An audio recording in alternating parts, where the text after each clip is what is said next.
Welcome to Lesson 6. So far, we've been thinking about how America was prospering during the 1920s. We thought about how mass production brought down the cost of manufacturing so that more people could buy things, and this created that cycle of demand. However, not everyone prospered. Not everyone did well in 1920s America. And today's lesson is going to think about some of those people that were not benefiting from the economic boom.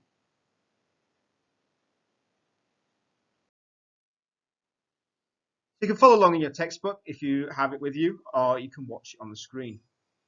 There were millions of Americans that were living in poverty. The first group were farmers. Almost half of the American people worked in farming, but they struggled. Mass production meant that there were new machines being produced. And with those new machines, the farmers could grow more crops. But they could not sell easily to other countries. There were high taxes when they were selling things to other countries. And the population of America was not growing. So if farmers are making more food, but the demand for food is staying the same, well, the farmers now have to compete. There was a surplus, there was too much being produced. And so the farmers had to compete to sell what they were growing. This meant that the buyers could want lower prices, and the farmers would make less profit from the food that they grew. Also, because there were more machines being made, less farm workers would have jobs. Think about in Myanmar, when you're planting rice, you have a whole line of people planting the rice crops because it's done by hand. But once you start to use machines on the farm, you need less workers, and less workers mean less people have jobs, so less people have money. Also, in the old industries, not all industries prospered.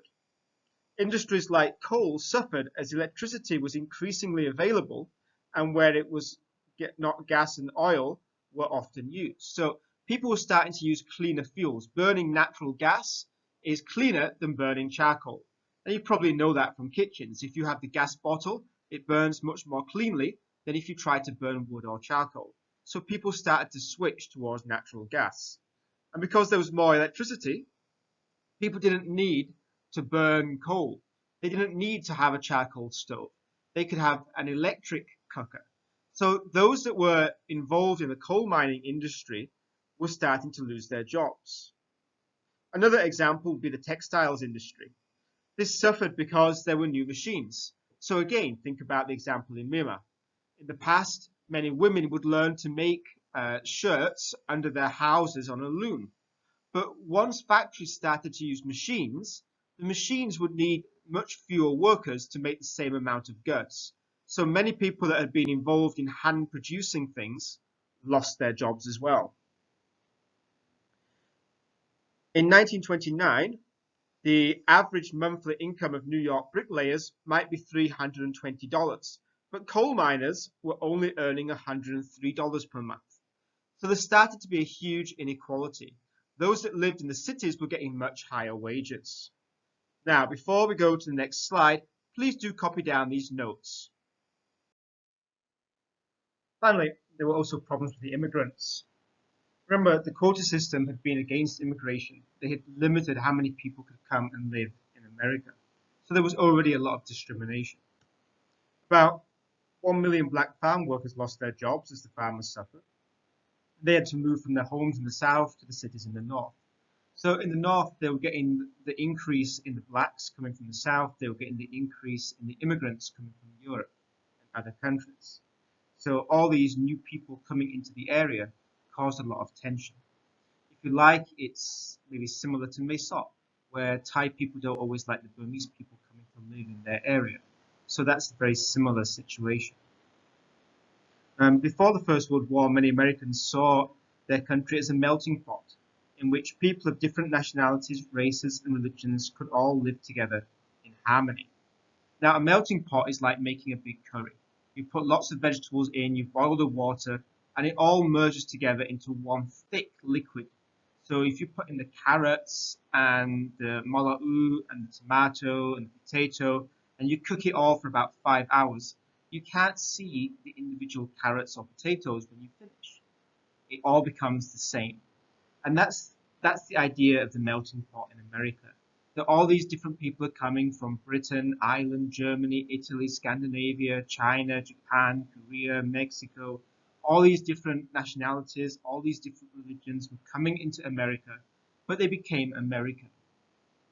Maybe you know some friends from Baklava or Nupo or Umpium that moved over to America as refugees. Maybe they become more American. Maybe their children won't speak Karen language anymore and they dress in American clothes. That's the idea of the melting pot, where all the immigrants come and they become American. The Statue of Liberty that you might have seen in the harbour and is on the slide just to the right also symbolized the welcome that was offered to the masses as they entered America. Now, New York was one of the major harbors where ships from Europe would come. And the first thing they would see as they entered the harbor was this Statue of Liberty. Liberty means freedom. So the idea of America being the land of the free. But this tolerance, this accepting of the people, was under attack. One of the effects of this was the reorganization of the Ku Klux Klan. The Ku Klux Klan believed that the white race was superior. They wore white gowns with pointed hats and they burnt large crosses as a symbol of their presence. They wanted to make other people afraid. They were especially prominent in the Deep South, but they spread to other parts of America. They were very discriminatory against the black people. They would often kill black people for no reason. Some of the things that they did were horrendous. For example, getting tar, the black tar that you put on the road, and heating it up, and then putting black people in there naked, and then rolling them around in feathers. And this was the idea of tar and feathering them. To take the tar off their skins, they would have to literally scrape the skin off their bodies. So they tried to make people that were different to be afraid of them. People who used to be wealthy in America were very rich, but not many people shared in that prosperity. Only 5% of the American population owned 1/3 of the wealth, and 42% of the population were living below the poverty line, sometimes called below the breadline. So 42% of the country did not have enough money to buy their basic food and pay their rent. 5% of the country had more than 1/3 of all the money, of all the wealth. So there was a huge inequality, a huge difference between the rich people and the poor people. Here at the bottom is your brief notes on this.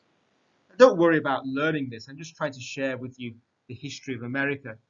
More importantly is the skills that you're getting, answering the questions, and today you're going to learn a new skill. The skill of researching. In the next video, you will see your group homework, and that is to make a presentation. But more about that in the next video.